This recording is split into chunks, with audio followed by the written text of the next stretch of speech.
Reka nongere ngushimire wowe udukurikiye nanone, wowe uteze amatwi ibiganiro byacu, wowe wamaze gukora subscribe kuri Tumenye TV, nguhaye ikaze nanone, ukaba uri kumwe na Jerome Ishimyumuremyi nk'ibisanzwe. Wowe utarakora subscribe, kora subscribe. Wowe utarakanda ku kazogera, nawe kanda ku kazogera kugira ngo ibiganiro byacu bijye bikugeraho umunsi ku wundi kandi bikugereho igihe. Ushobora kuba ari ubwa mbere wumvise Tumenye TV, ariko Tumenye TV ngira ngo ni gahunda, ni umurongo mwiza ukugezaho amakuru meza, yaba business, yaba ku bigendanye n'uburyo wabona umuti wo kuvura mu gihe warwaye, mu gihe ufite ikibazo, ndetse dufite intego yo kugera kuri byinshi cyane mu buryo butandukanye. Dufite gufatanya nawe mu buryo butandukanye, aricyo ufite kumenyekanisha kugira ngo abakiriya bawe kibashe kuba cyabageraho, cyangwa se mu byo ukora kugira ngo ubone abakiriya benshi. Ndakurarikira rero gukanda subscribe kugira ngo utazajya ucikwa, utazajya ugira amakuru ucikwa. Ngaho kora subscribe tugendane. Yes, ndagushimiye ko ukoze subscribe.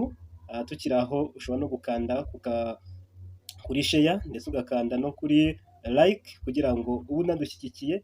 Yes, urakoze cyane. Rero uno munsi nkuzaniye amakuru meza yo kugufasha, amakuru y'ingenzi kandi cyane.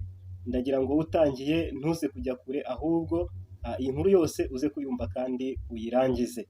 So amakuru meza nkuzaniye, ndagira nkubwiye yuko nkuzaniye uburyo bwiza. Hari abantu benshi mwifuje gukorana natwe business ya Edinox. Ushobora kuba wibaza uti iyo business igihe nta nubwo nigeze nakayumvaho, nta nubwo nigeze nakayimenya, ariko nawe ndagira ngo nguhe amakuru, ndetse ko wabasha no gukurikira ibiganiro twagiye tugira biri hejuru kuri iyi TV. Yes, ku biganiro byacu twagiye tunyuzaho biri online. Ibyo ni ibiganiro byose wagenda ukurikira, maze ukagenda ubibona, maze ukarushaho kumenya amakuru agiye atandukanye.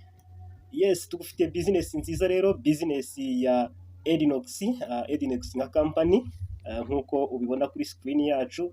Business nziza, business imaze kugenda ifasha abantu benshi kugenda bahindura ubuzima, kugenda babona imirimo, abafite imirimo bakongera kubona aho bakura inyungu.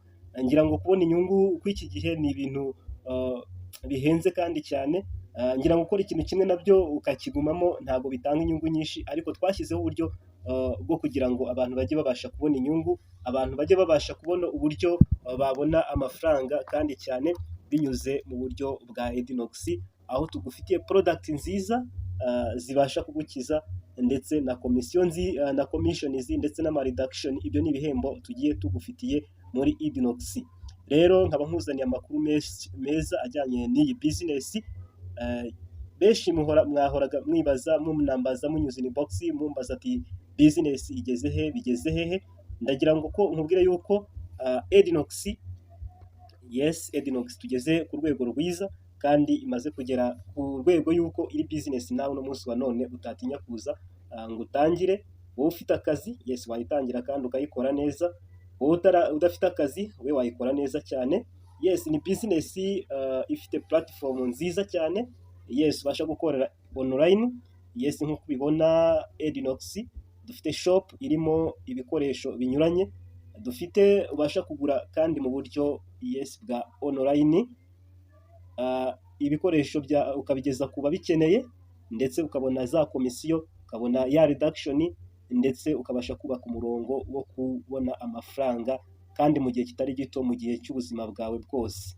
Yes, iyi ni business nziza cyane imaze gukomera muri Congo.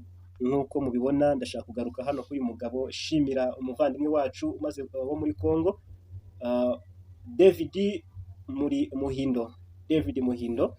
Akaba ari umuvandimwe wabashe gukorera ranka, akaba amaze kubona ranka y'uburideri.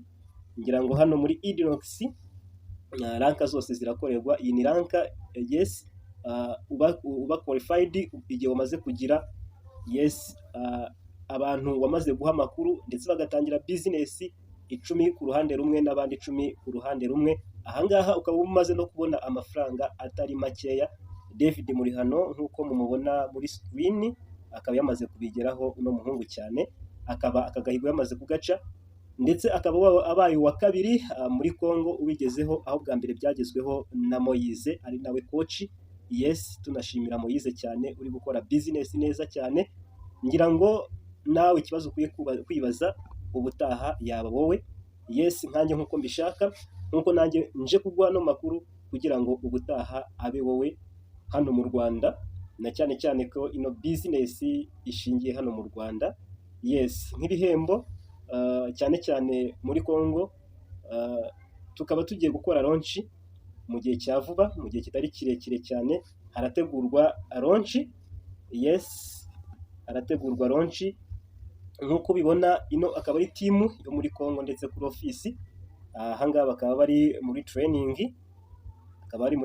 nk'uko ubona. Ni team ikora kandi cyane abana bakiri batoya kandi bamaze kugera ku rwego rwo hejuru, bakunze business kandi bafite umurava. Ndagira nkubwire ko iyi business wabasha kuyikora uri hano mu Rwanda, iyi business wabasha kuyikora uri Kenya, iyi business wabasha kuyikora uri everywhere aho ariho hose, kandi ni business igomba gufasha abantu nk'uko umugambi wayo uri kandi nk'uko ishyigikiwe. Ndakurarikira rero kujoininga, utazacikwa amakuru namwe, utazagira ikigusobwa cyangwa ngo kigucike, ahubwo ihutire kujoininga bikiri vuba. Ndagira nkubwire yuko dufite produit nziza ndetse zo kugutera ishema.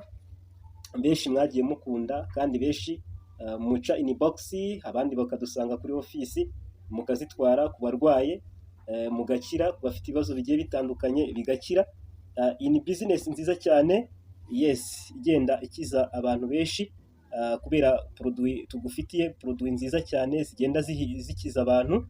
Ndagira nkubwire yuko nkawe ku bantu, nongere ngaruke cyane ku bantu barwaye igifu, dufite produit ya Stomach Care. Ni produit nziza cyane iri gufasha abantu benshi. Hari ubwo rero ushobora kuba ufite igifu wajyanye kwa muganga bakaguha umuti bikoroha ariko ntigikire, uno munsi wa none ukaba utabasha kurya ibiryo, hari ibiryo wagiye uvaho, ndetse uno munsi wa none ubuzima bwawe bukaba bukomerewe cyane.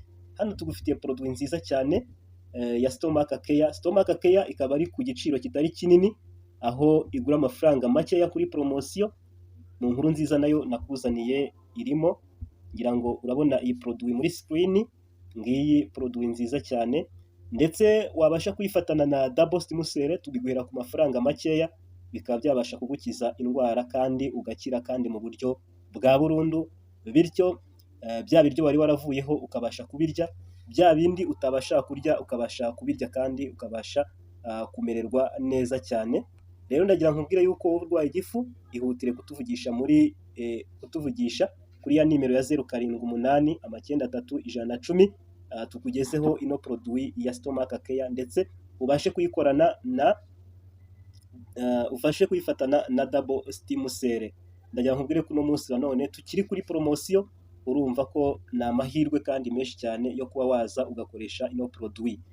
Rero ndagira ngo nkiri hano ntongere shimire timu ya Congo ku kazi keza bari kugenda bakora, ngusaba kugira ngo nawe uze twifatanye ubutaha natwe tube tugera ku rwego rwo hejuru, nawe ubuzima bwawe bube buhinduka, wowe ufite akazi wowe utagafite.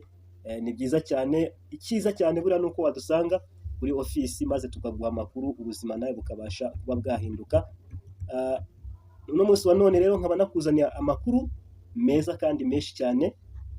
Ubushize twari turi kumwe mbabwira ku kijyanye ku kijyanye na package.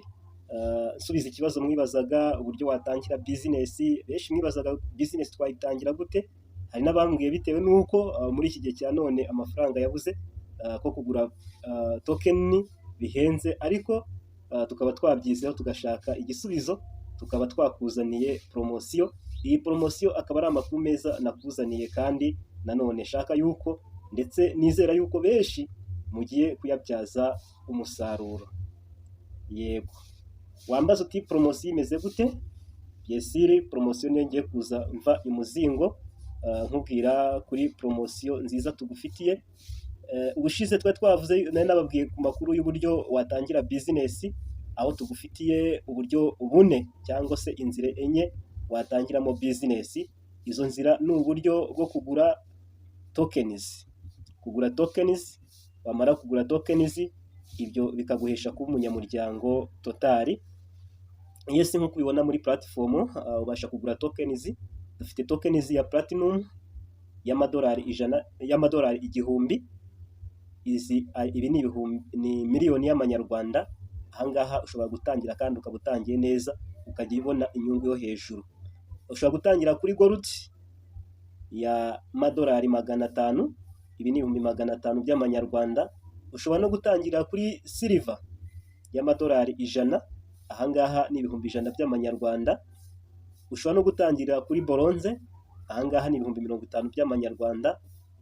Twabivuzeho ubushize uburyo n'inyungu ugenda ubona. Ngira ngo utarabashije kubona ikiganiro cya mbere cyahise, nicyo gikurikira iki ngiki. Kuri iyi channel urabasha kukibona kandi mu buryo bwiza ukigereho. Utabashije gusobanukirwa neza, uratubwira tubashe tuba twagusobanurira. Ni kuri 0788931110. Iyo ni nimero ya WhatsApp, cyangwa se uduhamagaye tukakugezaho amakuru yose, ukabasha gusobanukirwa neza. Hanyuma amakuru meza rero nkuzaniye ni uko nkugira nkubwire ko ahangaha ntago izi package uno munsi wa none zikiri kwa aya ngaya. Ushobora kwibaza uti amakuru meza ni ayahe watangiye utubwira, amakuru meza watangiye uvuga ni ayahe? Ndagira ngo nze nkwereke amakuru meza nakuzaniye. Yes, tuba tumaze kuvuga uburyo wa joininga. Yes, uburyo bwo kujoininga kuri bwa buryo bune. Wishyura miliyoni aho uguze platinum, wishyura 500,000 aho uguze gold token, wishyura silver aho uguze wishyura 100,000 ukaba uguze silver, wishyura 50,000 ukaba uguze bronze. Aho hose ushobora kuba utangiye. Ariko ibi byose ndagira ngo uno munsi wa none nkubwire yuko atari ko biri, ahubwo twakuzaniye promosiyo. Dushaka yuko cyane cyane urubyiruko mutangira ino business kandi mukayibyaza umusaruro. Yes, mukava mu bushomeri, mukabasha kwiteza imbere, cyane cyane ku bantu bari hano mu Rwanda.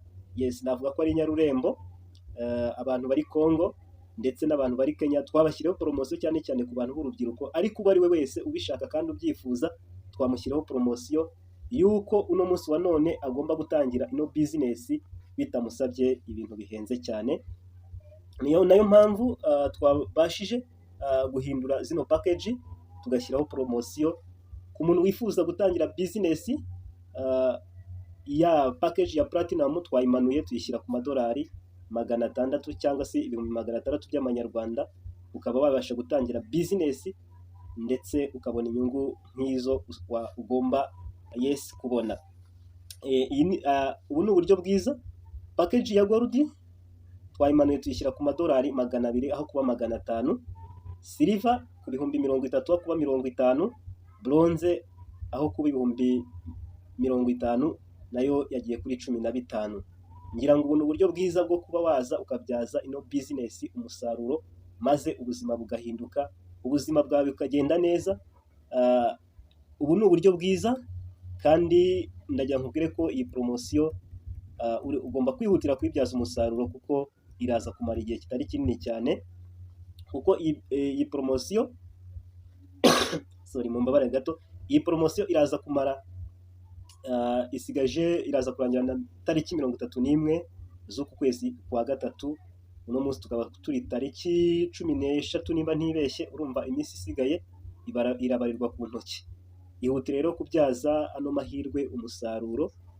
Ngira ngo izi ni inyungu zose uzagenda ubona mu gihe uzaba ubashije kujoininga, mu gihe uzaba ubashije gutangira ino business, kugura produit kuri guhabwa ama discount, guhabwa ama promosiyo, ingendo, ibihembo bigiye bitandukanye.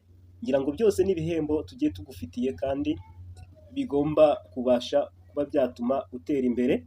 Ikindi tugufitiye nk'uko ubibona muri screen, ku banyamuryango ni byiza cyane. Abashaka gukoresha produit, abashaka kuzibyaza umusaruro mu kugurisha, aho naho harimo amafaranga menshi kandi cyane. Double sibusere ni ibihumbi 58 ku banyamuryango, male enhancement ibihumbi 22, female wellness ibihumbi 20, ngira ngo izindi produit zose ni ibihumbi 20. Yes, ahangaha ni ku banyamuryango bifuza kujya gukora stock. Ahangaha ni uburyo bwiza bwo kugira ngo ube wabibyaza umusaruro. Folic acid, iyi ni produit nziza cyane buri muntu wese akeneye ku kijyanye n'amaraso, ku kijyanye kugira ngo amaraso atembere neza mu mubiri, ku kijyanye n'ubutare bwa fer. Yes, iyi ni produit nziza cyane, yo iri ku bihumbi 15. Yes, ngira ngo ubu ni uburyo bwiza cyane.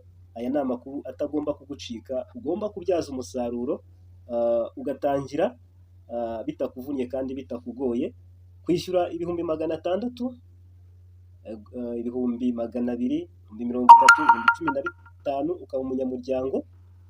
Ngira ngo ubu ni uburyo bwiza bwo kugufasha kuba wahindura ubuzima bwawe bukagenda neza, kandi ugakora business, bityo niba wari umushomeri ukava mu bushomeri, niba wari ufite akazi ukabona izindi nyungu. Rero ndakurarikira kubyaza amahirwe ino business, maze ubuzima bugahinduka. Rero reka mpinira ahangaha kugira ngo iki kiganiro kitaza kuba kirekire cyane.